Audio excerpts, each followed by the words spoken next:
Good evening, everybody. Good evening. Good evening. Good, Good evening. good evening. So let us start. And as we begin with the blessings, yet another session on the sunlit path. The words of the mother, which the mother has herself said, are forces in action. Let us bow down our heads, aspiring for more receptivity, courage, fearlessness, and alignment of our will with the divine will. Taking just a few breaths of mindfulness to be more present here, and then we'll begin.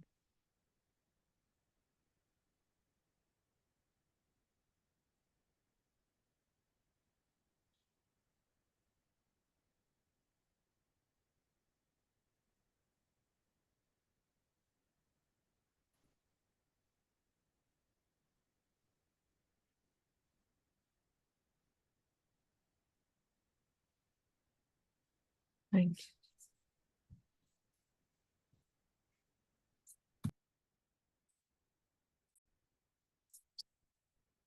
So today we have to begin a new section titled Concentration, Meditation, Work. Again, really important. And the passage that we have to take up today is Concentrating the Attention. So if anybody has the capacity and would like to read, please unmute and read the passage for us. Thank you. So I'll read. Concentrating the attention. Whatever you may want to do in life, one thing is absolutely indispensable and at the basis of everything, the capacity of concentrating the attention. If you are able to gather together the rays of attention and consciousness on one point, and can maintain this concentration with a persistent will, nothing can resist it, whatever it may be, from the most material physical development to the highest spiritual one. But this discipline must be followed in a constant and, it may be said, imperturbable way. Not that you should always be concentrated on the same thing. That is not what I mean. I mean learning to concentrate. And materially, for studies, sports, all physical or mental development, it is absolutely indispensable. And the value of an individual is proportionate to the value of his attention. And from the spiritual point of view, it is still more important. There is no spiritual obstacle which can resist a penetrating power of concentration. For instance, the discovery of the psychic being, union with the inner divine, opening to the higher spheres, all can be obtained by an intense and obstinate power of concentration. But one must learn how to do it. There is nothing in the human or even in the superhuman field to which the power of concentration is not the key. You can be the best athlete, you can be the best student, you can be an artistic, literary, or scientific genius. You can be the greatest saint with that faculty, and everything has in himself a tiny little beginning of it. It is given to everybody, but people do not cultivate it. Thank you, Captain.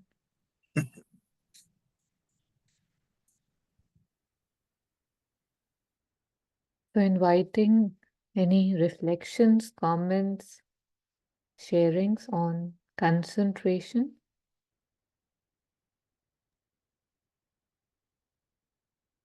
That line, sorry, go ahead, Captain.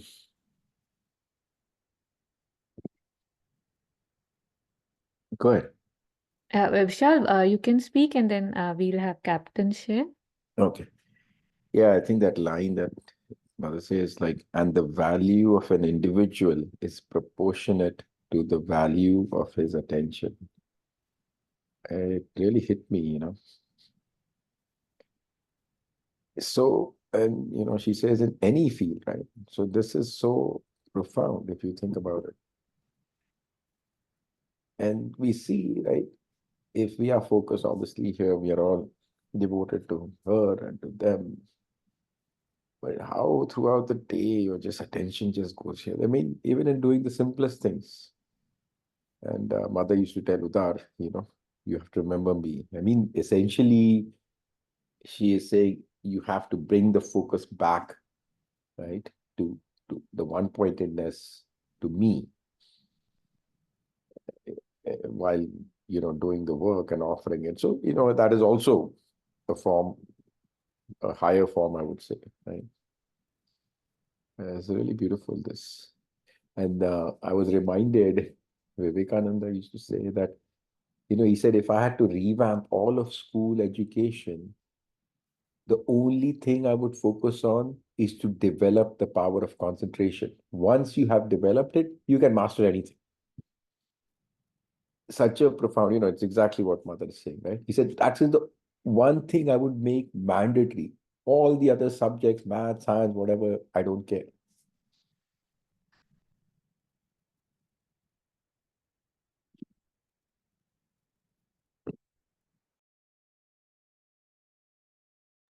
Yes, thank you. Very well put. Thank you for pointing that out. And these days, I mean, in general, in regular schools, this is one thing that is very badly lacking. And like, even with us, right? Like, because of so many distractions, especially in our hands, this focus, this concentration is something that is actually being taken away from us rather than, kind of helping to build it. So, yes, thank you. Captain, please. When I was reading this paragraph, so I was thinking about the convex lens. In the daytime, if we hold a convex lens and try to focus the sun rays are coming, and in the focal point, it becomes so hot through the convex lens it catches fire. If we keep something which can burn, so it catches fire.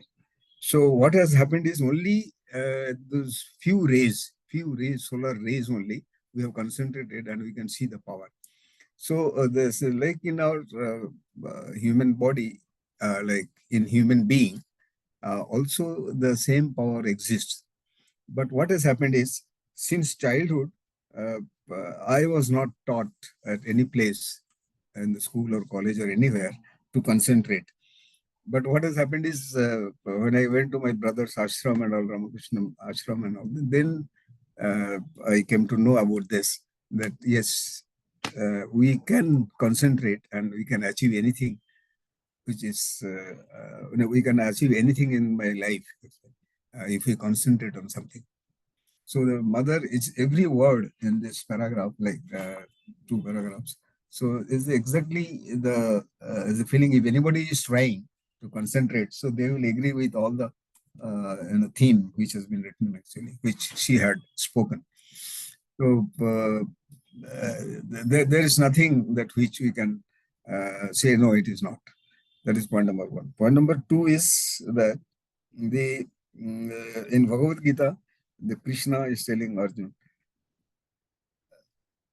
Sarva Dharman Parityajya Mamekam Sharanam Braja.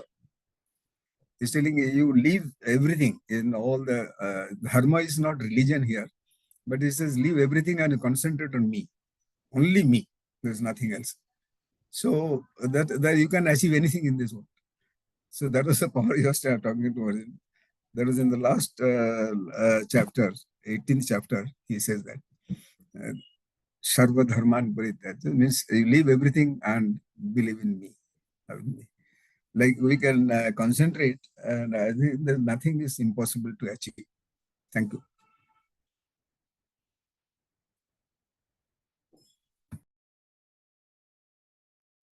Yes, thank you, Captain.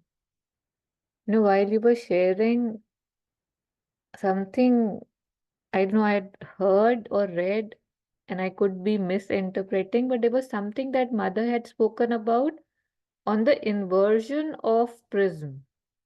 You know how, like, you were talking about the lens, and then how we speak about prism, that a light falls and it breaks into different colors, right? And then I remember somewhere reading that then there's an inversion that become that kind of prism that instead of breaking, it concentrates, right? Like instead of like prism is taking one light breaking into seven, and she said we should be able to take in seven or however and make it one. So that too would be focusing on concentration, right? Like, so very beautiful. If I'll find it, I'll share it. A beautiful visual. Yeah. Yeah. Yeah, in that I remember that too. I believe, and yes, I mean that was very beautifully put, Captain.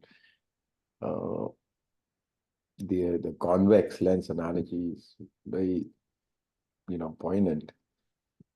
The like Mother said, I think also, and they're all related, of course, but it is the reversal of consciousness, she calls it. So, and it also relates to what we are just reading, because it's like the focus, the consciousness is out. I'm talking to you, I'm looking at this, I'm seeing this person, I'm seeing this image. It's out. When you reverse, it's flipped. Your seat of awareness is inside, looking out. Now it is out, coming in, right? I mean, out is the base. So that is a reversal, right? I mean, and she puts it very beautifully. We should read that actually. And, it's very beautiful. It's like everything flips. It's like everything flips, and we kind of experience that sometimes, right? When we just feel like, oh wow, this is like we can just look at all these things and we are not affected because it has shifted, right? It's like, I mean, there are times when one feels it, one seems so calm and it's like nothing. And then there are times when one feels all agitated and all. But that's because it's a very, ephemeral thing for us, right? Like, I mean, we have it few moments of joy and then we think what happened the next day. I'm now my old self. So yeah, that's I think there is some beautiful passage on that she has mentioned. Vishal, would you know how would I find it? Like any words that I should be? Yeah, search for reversal of consciousness. Okay. I think he's got a talk on it and collected works. CWM. Let me see if I can.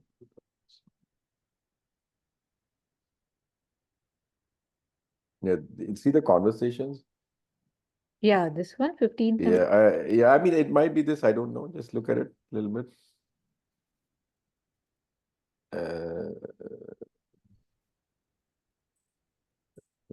Let me find the reversal of consciousness where it says.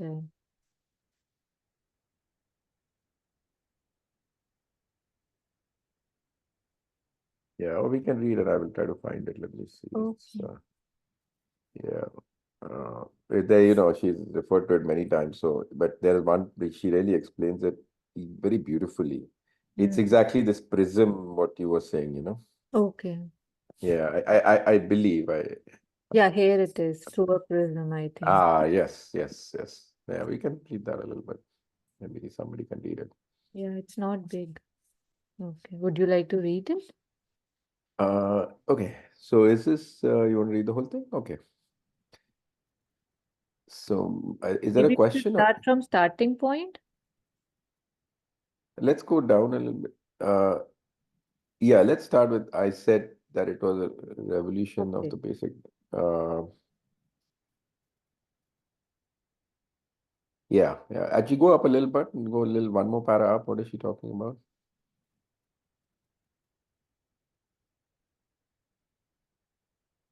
Yeah, let's start from this, the starting point. Yeah. Okay. So is it, okay, should we start there? Yes, please. The starting point of this transformation is receptivity. We have already spoken about it. That is the indispensable condition for obtaining the transformation. Then comes the change of consciousness. This change of consciousness and its preparation have often been compared with the formation of the chicken in the egg. Till the very last second, the egg remains the same. There is no change. And it is only when the chicken is completely formed, absolutely alive, that it itself makes, with its little beak, a hole in the shell and comes out. Something similar takes place at the moment of the change of consciousness.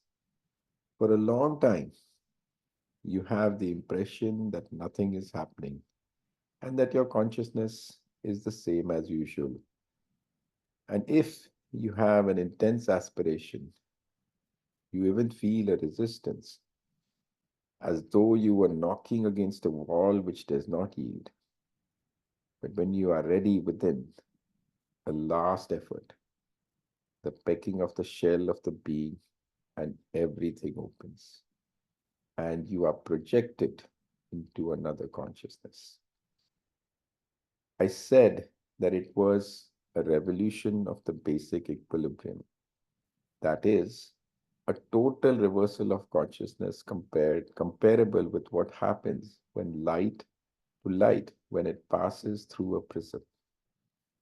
Or it is as though you were turning a ball inside out, which cannot be done except in the fourth dimension. One comes out of the ordinary three-dimensional consciousness to enter the higher four-dimensional consciousness and into an infinite number of dimensions. This is the indispensable starting point. Unless your consciousness changes its dimension, it will remain just what it is with the superficial vision of things, and all the profundities will escape you. Yes, and she has talked about this many times, but I think this is the prism one that you were remembering.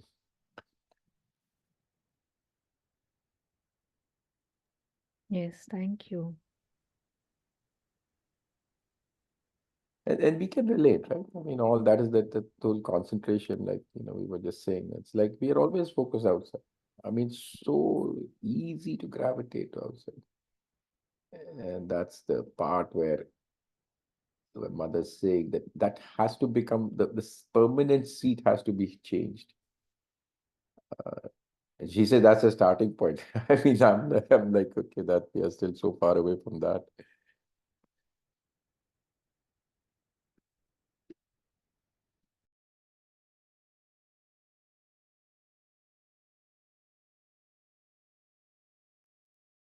Charuji, did you want to share anything?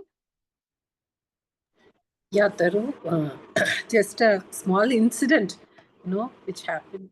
Always it happened to me, and it is happening to me.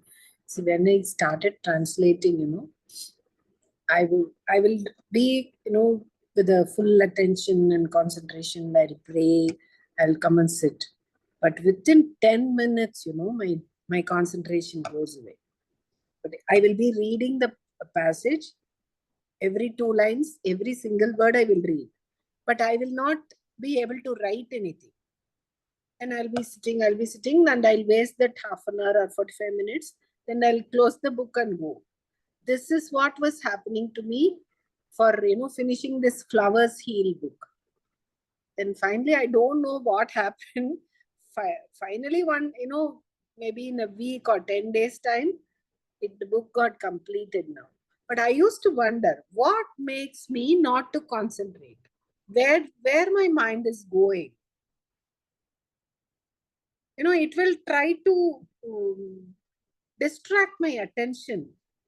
Somebody will come, and I'll be thinking about what to cook for the next meal, and my press lady has not come, my maid has not come, all the things which was not necessary at that time, because I choose that time where, which time nobody will disturb me, but my mind will go on roaming around.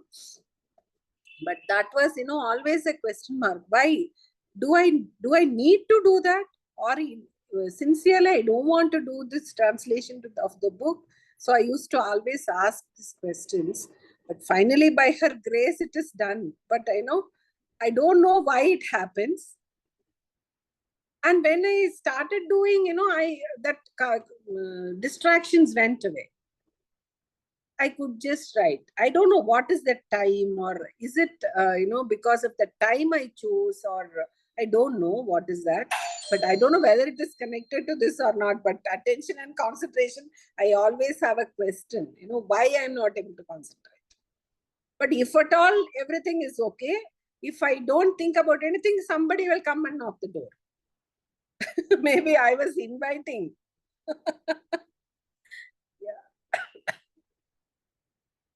Thank you. Maybe it was a bit blabbering, but I thought I will share. No, really, see, this is actually, these are these issues we face every day, right? So I think before these things come naturally, effortlessly, how they say that it takes a lot of effort to be effortless, right? So if we want to increase the concentration, initially we'll have to make more effort. We'll have to, practice more effortful mindfulness, remind ourselves, put reminders, give time, different times of the day, 5 minutes, 10 minutes, 20 minutes. And then slowly, that concentration, that attention, that sharpness, it develops. It takes time, like Mother had said.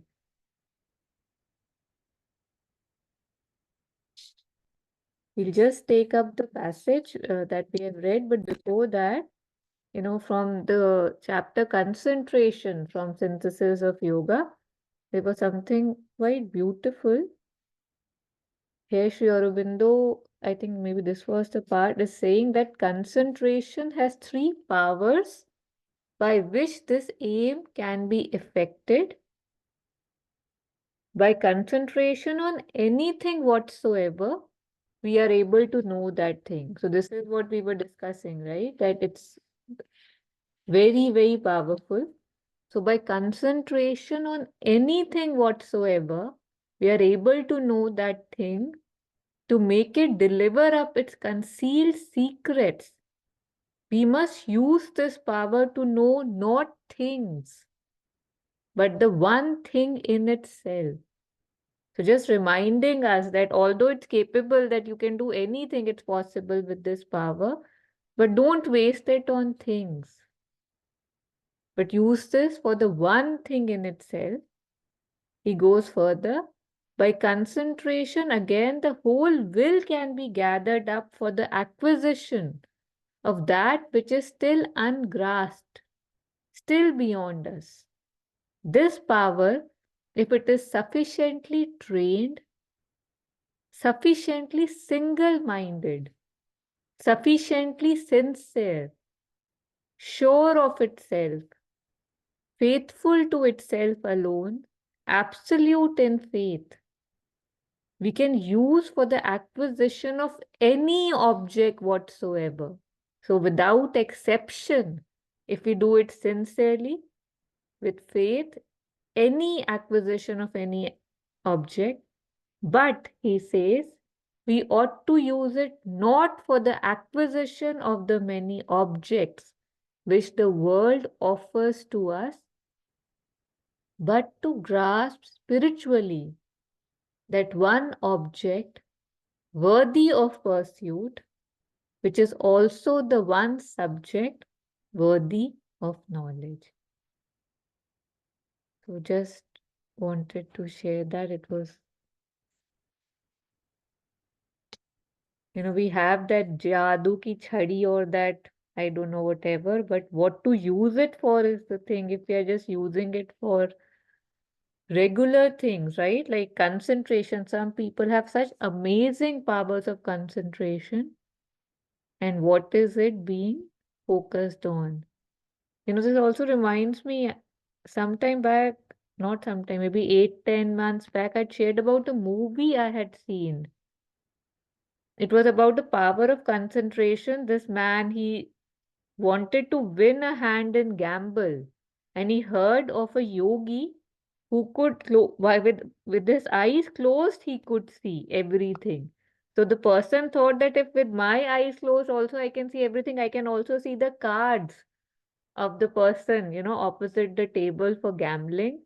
So for years and years, he practiced, he focused and stuff. It was a good, small, short movie. And how he developed, it was a true story, I think, developed that power of concentration. And he won a lot of money, obviously, because he could guess, he could look at the cards. And then in the end, he just couldn't find any purpose in it. So I think one day he just started throwing money out of his balcony to the people who were there, and later on he kind of gave the money away to charities and stopped.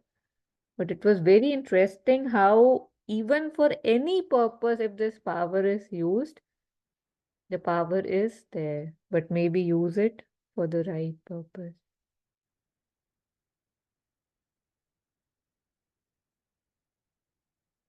Yeah, anything before we take the passage up again?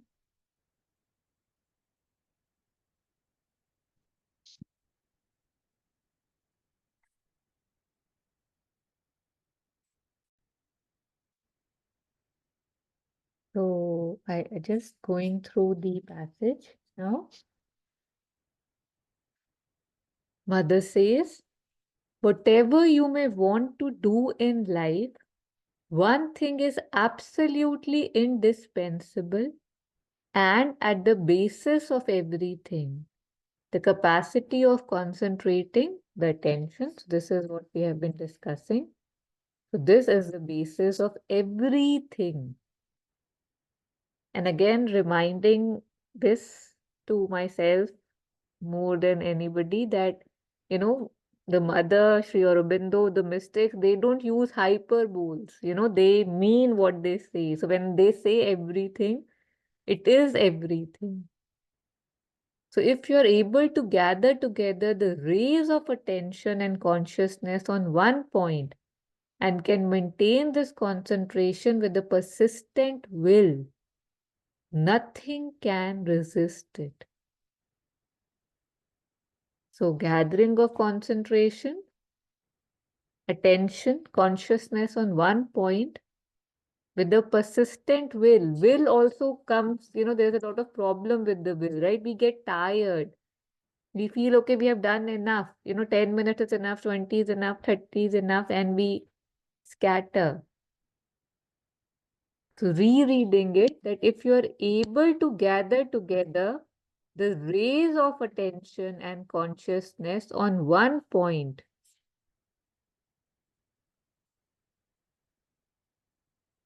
and can maintain this concentration with a persistent will. So not just gathering it once to maintain it, nothing can resist it. Whatever it may be, from the most material physical development to the highest spiritual one. But this discipline must be followed in a constant, and it may be said, imperturbable way, something that cannot be perturbed, cannot be disturbed, constant, akhand. So not that you should always be concentrated on the same thing. That's not what I mean. I mean learning to concentrate.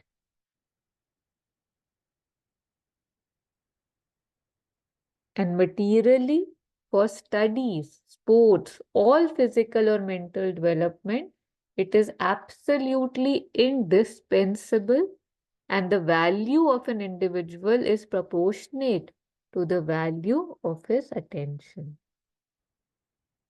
So we are being told,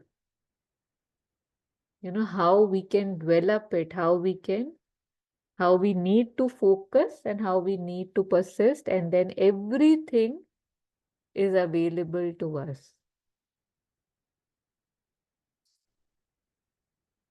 Monica often used to say that, in these books, especially she was talking about synthesis and life divine, that how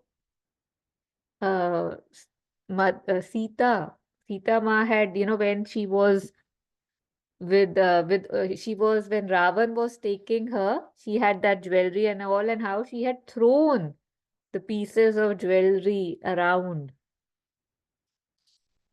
to be, anybody could gather it, and Ramji found some here, some there. So she used to say that similar to that, they have thrown in between in between passages, so many keys. And if we were to pick them, that is what we need to, technically do. We usually read something, we find it beautiful, we find it joyous, we find it delightful, we say, wow, we feel grateful, we feel elevated, there's a thrill, there's entertainment, if I'm allowed to use this word, but the life does not change.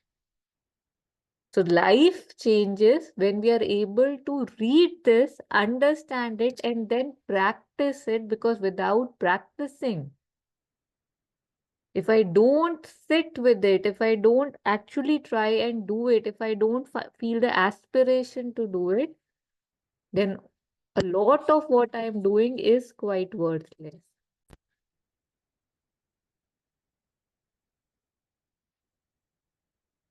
So the value of an individual is proportionate to the value of his attention, and this attention has to be developed, is what we saw. Further, Mother says that, and from the spiritual point of view, it is still more important. There is no spiritual obstacle which can resist a penetrating power of concentration. For instance, the discovery of the psychic being, union with the inner divine, opening to the higher spheres, all can be obtained by an intense and obstinate, stubborn power of concentration, but one must learn how to do it, because we, in our innocence or craziness, we feel that if I have read something, if I have heard something, it is done for me. But no, again and again, we are being told that one must learn how to do it. There are no shortcuts. Nobody can do it for us. If the divine had wanted to do it for us, it would have been done already. If a guru could simply just do it for us effortlessly, it would have been done already. The help, obviously, the grace is showering, but it's I who will have to have that will, that aspiration, that persistence, that sincerity to sit and do it, to take out the time and do it, come what may.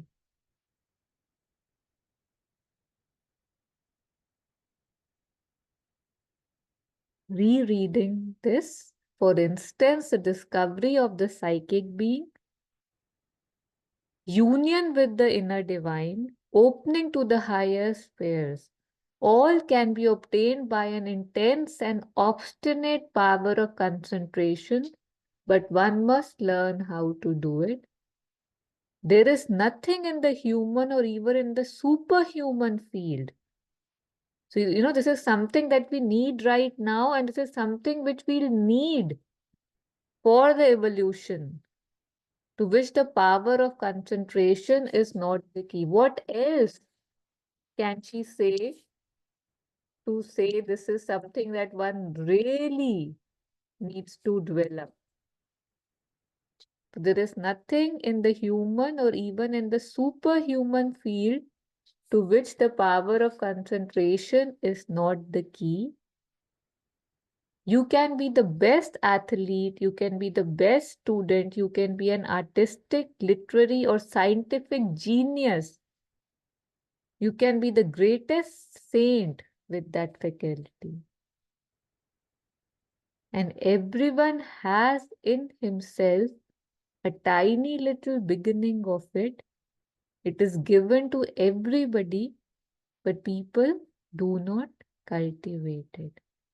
And the reason why this is there in this sunlit path is so that we can put in the effort, more and more effort to cultivate it.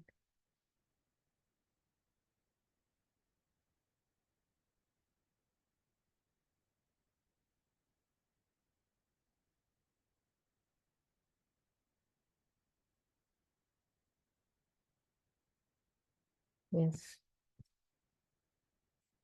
Any more reflections on this?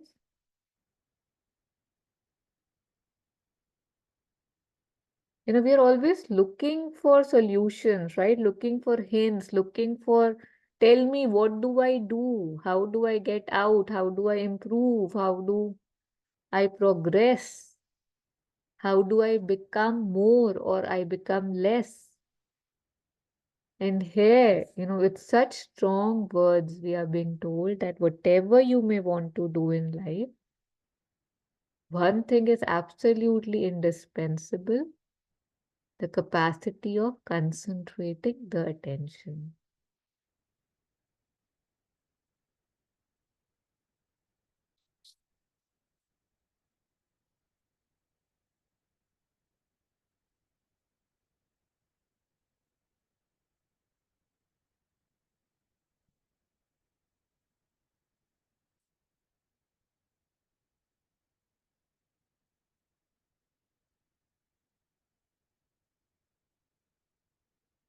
And even the chapter concentration, the whole chapter in the synthesis of yoga is so beautiful. Maybe we can take it up sometime as a whole chapter to go through.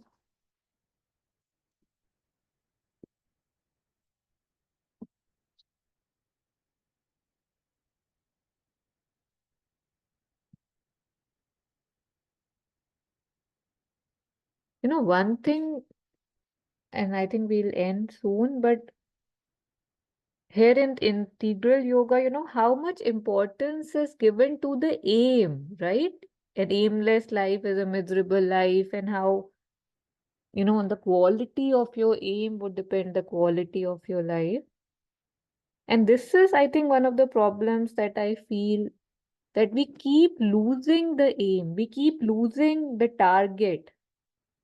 And why does this happen? Because there is no focus, there is no concentration. I keep losing it, I keep getting distracted. I keep forgetting the aim. I start things with the right intention. And before I know it, like magically, and in a very short time, if I'm not attentive, if I'm not conscious, I lose my focus. Something, some carrot on the stick, some passion, some craving, some desire, before I know it consciously, it seems so natural. It comes and grabs me, it clings and it pulls me. So this concentration, how it is being said, is the basis of everything. If we were to reflect on our lives, it's very obvious what do I lack and why. Yes, Vishal, please. Yeah, I just wanted to share something. Maybe somebody can read it. I was, because I know Vivekananda, there's been lots on concentration. Uh, and I was just reminded of, so maybe we can read, somebody can read and we can close with this. But just as a kind of a humorous incident, my brother also was very devoted to the Mother and Sri Aurobindo. He's older than me. And when I was young, I used to be all children, right? Read books, and I would be so absorbed, right? Like, and he would like do all these things to annoy me, and I would not even notice. It was so funny because I was so absorbed in whatever I was reading, when we were in India, right? So it's just, but you see, and so there's a beautiful thing that, he actually, I just wanted to share it. It's so beautiful. Let me just bring it up. I'll have to, can I send you the link otherwise? You can share it otherwise.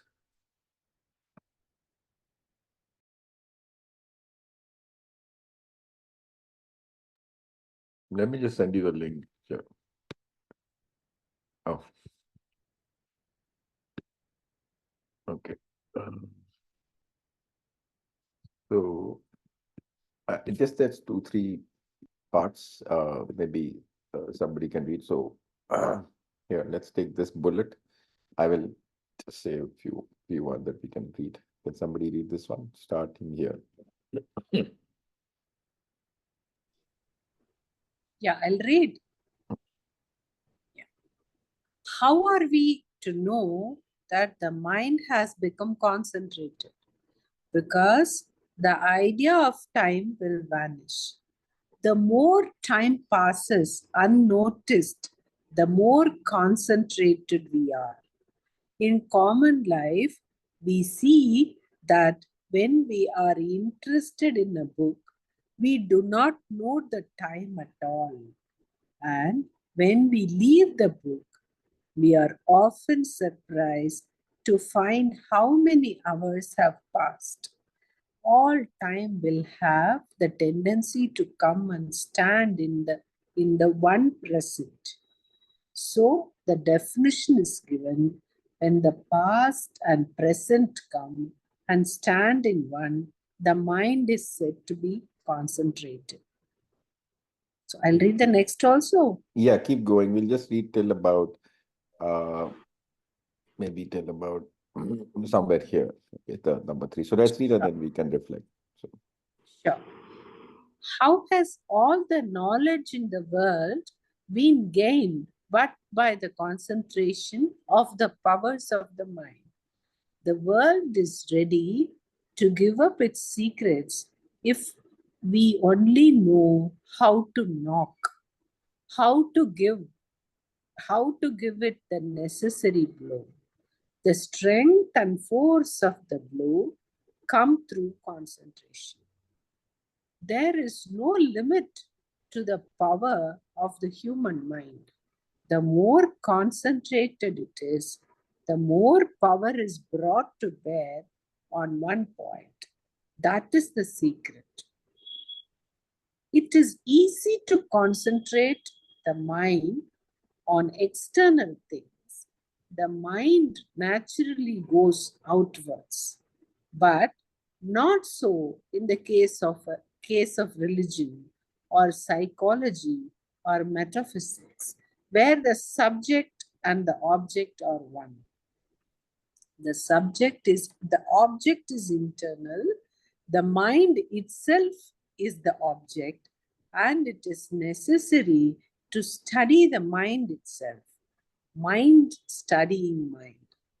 We know that there is the power of the mind called reflection. I am talking to you. At the same time, I am standing aside as it were a second person and knowing and hearing what I am talking. You work and think at the same time, while a portion of your mind stands by and sees what you are thinking. The powers of the mind should be concentrated and turned back upon itself. And as the darkest places reveal their secrets before the penetrating rays of the sun, so will the concentrated mind penetrate its own innermost secrets. yeah, we can stop there, I think. And he goes, and I can put this on the you know, basically. And there's one more thing he says, which is very beautiful. And he says something about the power of detachment. I like that a lot too. So he says, where is it?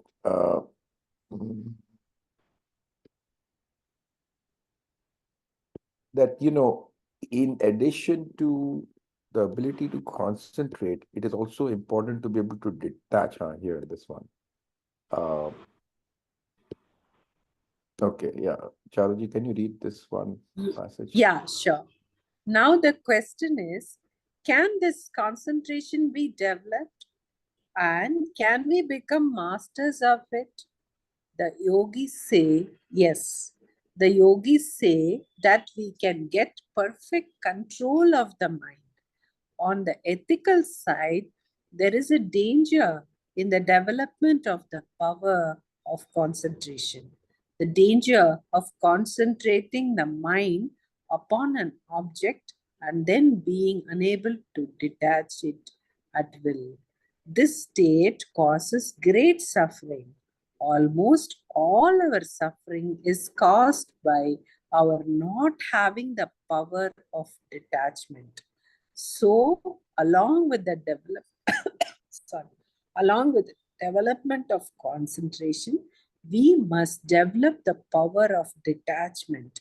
We must learn not only to attach the mind to one thing exclusively, but also to detach it at a moment's notice and place it upon something else. These two should be developed together to make it safe. So beautiful. So beautiful. Thank you, Vishalji, for sharing this. Yeah, we reminded what Captain started with, right? Where he said, take refuge in me. So, I mean, Gita, of course, talks so much about detachment, right? So that is, but he's coupling it with the concentration, which is very, I thought, nice. But a lot of, similarity to what Mother wrote. I remember when I was a student, I used to read, along with Shivan and the Mother, Vivekananda a lot. And it's obviously a lot of power in his words. So I had read a lot that he had written so much on concentration then also. But this part that you read earlier about the awareness, that is what Mother says, right? Stepping back. So I think even now, as he's saying, I'm talking to you or we are talking to each other, but there's part of us that, we can say just poised inside. And if we can hold that, it's not easy, but that's the goal, right? And I think that's the secret, to see if you can come back to that, practice it. It's very easy. Actually, I had this thing happen. I was working on a project which was very busy, and then I got so attached to the work. And he's saying exactly that, right? You have to be able to detach. Now I'm like, oh, but it was so enjoyable. But it's over. So that's how it is, and then we miss it. So that's quite, at least I was relating to it.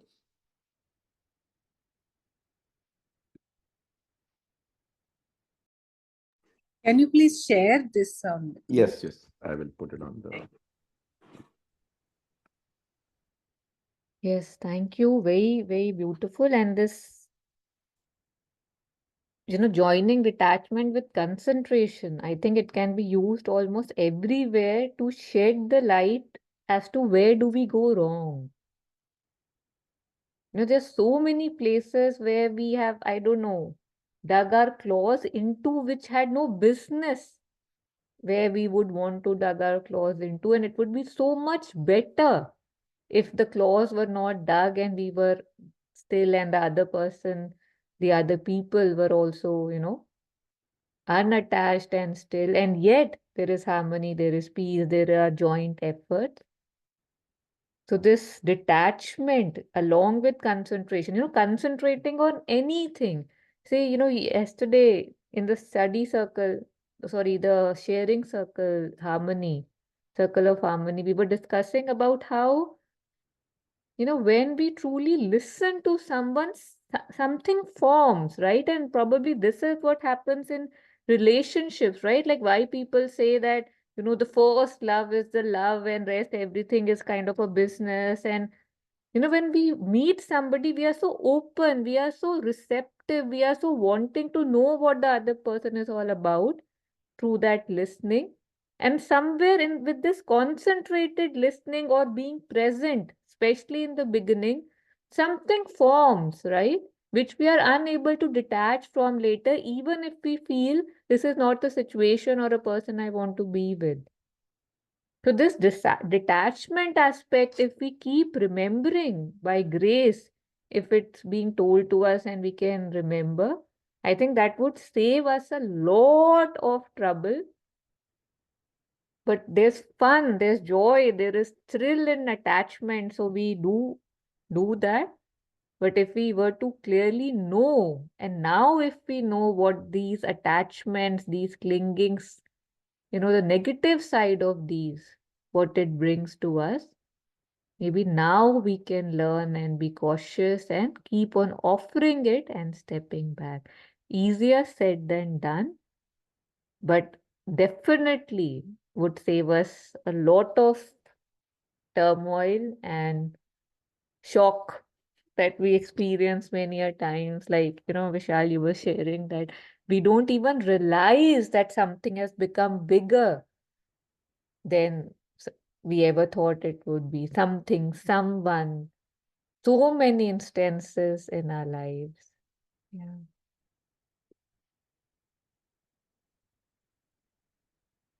So I think, yes, Vishnu. No, I just, sorry, I think always of yesterday reading something about Nonida in his early days, with Aurobindo and on the Alipur bomb case. But so, you see the detachment. I mean, obviously, just examples, but so profound. Aurobindo uh, in Baroda, very lucrative job, just like this, he just gives it up. I mean, same thing here. He's involved in the freedom movement, and he was with Tilak. I mean, he was actually behind everything, and he just gave it up. I mean, it is just there was no, and he always said, right, that Adesh came from inside. So that ability at a moment's notice to give up what may seem the most important work in your life, it's so incredible. And we, as you just said, we get so attached. Oh, I'm part of this organization or whatever. And say, okay, if today mother has put me here, tomorrow she can take it away. And, she knows the reason. But, we get upset. Uh, Mother had, of course, I think everybody knows, she could bring down the whole mental, plane of the gods. And she came, she gave this vision she spoke about it to Shimanda, and he said, yeah, but that is not our goal. He said, I mean, like, yes, you'll have, be huge, this thing, and, but he said, no, that is not the object of the yoga. And she just dissolved it. So, but that is, I think, yeah, there's something, these are things that in a little way, I think we are always presented with opportunities to practice this in our life, whether it is in our work, in our relationships, which is not to say, I always feel that, one does not love, but there is a certain detachment also there, that yes, right now it is there and this is beautiful, but tomorrow if it goes away, it's going to be okay also. So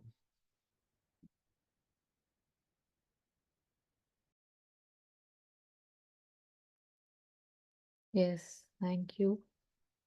That story that I've often shared, not a story, a real life incident in which I had shared that in Haridwar once, like my father had witnessed it, there was this ashram on the banks of River Ganga, and there was this Sethji, a very rich man who was staying in that ashram. And one morning he asked the person, I forget his name, who owned the ashram, the main person, he asked him that, see, I have, say, a palace and a business and this, and I am attached, I have that and I'm running that show. You have an ashram, such a big ashram, you're running this show. So I feel there's no difference between you and I. Like somehow, you also have respect, I also have respect. You also have money, I also have money. You also have people, looking at you. I also have people looking at you with reverence and stuff. So the guru, he said, yeah, sure, meet me in the evening at the Ganga Aarti. So after the Aarti was done, he called the Sejji and he said, he took some water in his hand and he said, in Hindi, ke Ganga Ma, मैं ये प्रण ले रहा हूं आपसे कि मेरा कुछ ना रहे, कि nothing should remain with me, whatever I have, you take all. He took that water, he bowed down and he kept it, he further finally offered it back in the river, कि सब ले लो in a second. And he told the Sejji that come, now you take this pran कि मेरा कुछ ना रहे. So the Sejji came and he hesitated and then he tried to take and say, but he said, no, I'm sorry, I can't do that. So he Beautiful. said, this is the difference between how you are taking things and how I am taking things. So that's it. I mean, I did not word it rightly, but the essence, right? That है सब कुछ, but किसी चीज को पकड़ा नहीं हुआ. Beautiful. Yeah, so Beautiful. should we end the session here today? Yeah, okay. You want to say something, Charuji? I don't know if you had. No, okay. So, okay, we'll end the session here. Thank you for joining in, for staying till the end. Thanking Grace, thanking the Divine, thanking Mother and Sri Aurobindo for these pearls of wisdom, these lights in the darkness, these candles, these suns that are there, so that we can be led if we want to be led. And may we want to be led more and more, more and more. And today, after reading again about concentration, aspiring for more concentration in our lives, more attention, more mindfulness, as we know now that how it is a key for everything, may this not remain just knowledge. May this knowledge become me, and may I become it. Aspiring this for ourselves and everybody, and invoking and inviting more concentration and focus in our lives.